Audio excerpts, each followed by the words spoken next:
Welcome to the last week of Storytime with Kristina. That's me! It is so great that we have this one last week to share, and I am so excited to share this book with you guys.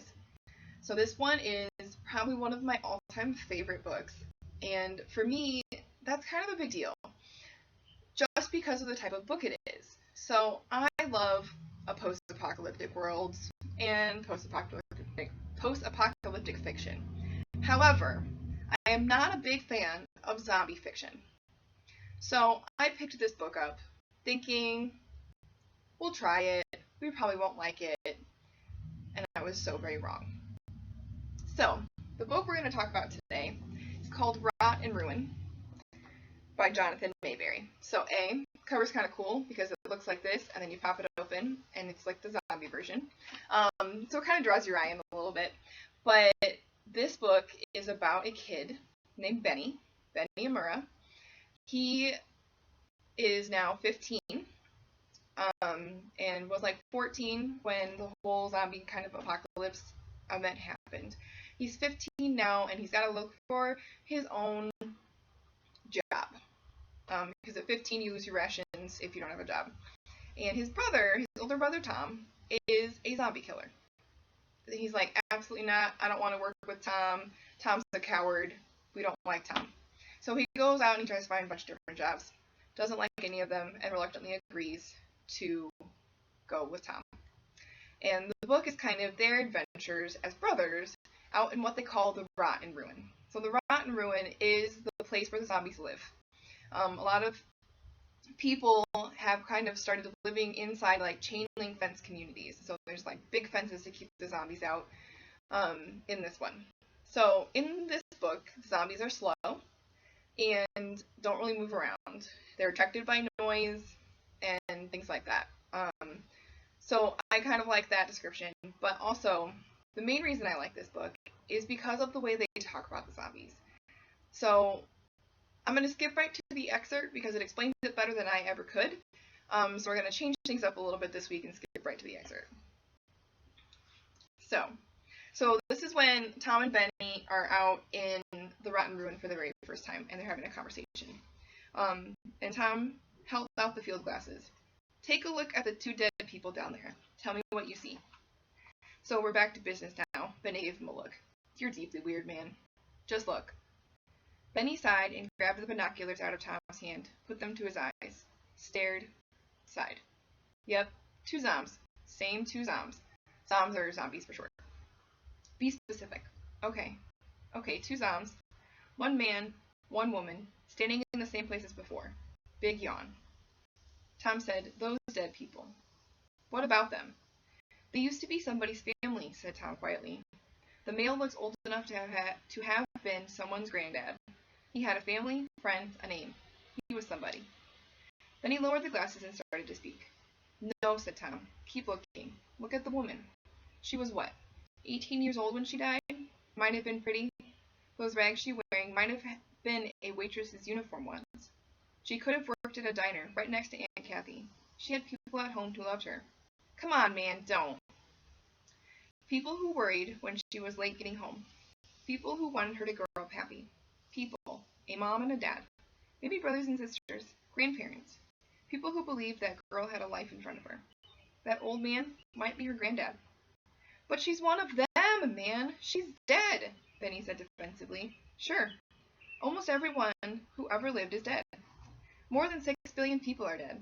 And every last one of them had family once. Every last one of them were family once. At one time, there was someone like you who would have kicked the crap out of anyone, stranger or best friend, who harmed or disrespected that girl. Or the old man. Benny was shaking his head. No, it's not the same. These are zombs, man. They kill people. They eat people. They used to be people. But they died. Sure, like Aunt Kathy and Mr. Mitchell. No, Aunt Kathy got cancer. Mr. Mitchell died in an accident. Sure, but if someone in town hadn't quieted them, they'd have become living dead too. Don't even pretend you don't know that.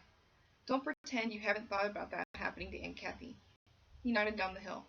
Those two down there caught a disease. Then he said nothing. He learned about it in school, though no one knew for sure what had actually happened. Some sources said it was a virus that was mutated by radiation from a returning space probe. Others said it was a new type of flu that came over from China. Chong believed it was something that got out of a lab somewhere.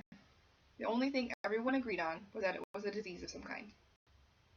That guy down there was probably a farmer, Tom said. The girl was a waitress. I'm pretty sure neither of them was involved in the space program, or worked in some lab where they researched viruses. What happened to them was an accident. They got sick, Benny, and they died. So I'm going to skip ahead just a few more pages to kind of round out the description of the zombie from the excerpts here. So Tom and Benny continue to have their conversation, and it goes many different ways. But then Tom put his hands on Benny's shoulders and turned him around. Benny hesitated, but Tom and Burrow was strong. When they were both facing east, Tom said, "Every dead person out there deserves respect, even in death, even when we fear them, even when we have to kill them. They aren't just zombies, Benny. That's a side effect of a disease, or from some kind of radiation, or something else that we don't understand. I'm no scientist, Benny.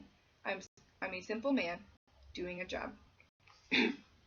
"Yeah, you're trying to sound all noble, but you killed them." Benny had tears in his eyes. "Yes," Tom said softly, "I do. I've killed hundreds of them. If I'm smart and careful and lucky, I'll kill hundreds more." Benny shoved him with both hands. It only pushed Tom back half a step. "I don't understand." "No, you don't. I hope you will, though. You talk about respect for the dead, and yet you kill them. This isn't about the killing. It isn't and never should be about the killing." "Then what?" Benny sneered. "The money? Are we rich?" "No." "Then it's obviously not about the money." "Then what?" "It's about the why of the killing. For the living. For the dead," Tom said. "It's about closure." Benny shook his head. "Come with me, kiddo. It's time you understand how the world works. It's time you learned what the family business is all about." So, this book, and the way they treat zombies as people who just have a disease, blows me away. Has blown me away, continues to blow me away as I reread it. I would highly recommend this book. It's also part of a series. There's 4 books in the series, I think, and then there's a set of like short stories afterwards. And it just is so great. You get the Tommy and Ben brotherly relationship and sorting that out because Benny does not like Tom at the beginning of the book. And kind of dealing with that and whatnot. And you also experience Benny. Benny's 15. He's got quite the wit. Kind of keeps the book, nice and light at times. He's got a real good sense of humor. So I highly recommend this book. I hope you all read it at some point. But anyway, thank you for tuning in to Storytime with me. It's been great. I hope I've given you some good suggestions, whether to keep you busy during quarantine or just to read at some point in your life. Have fun, do great things, and be great.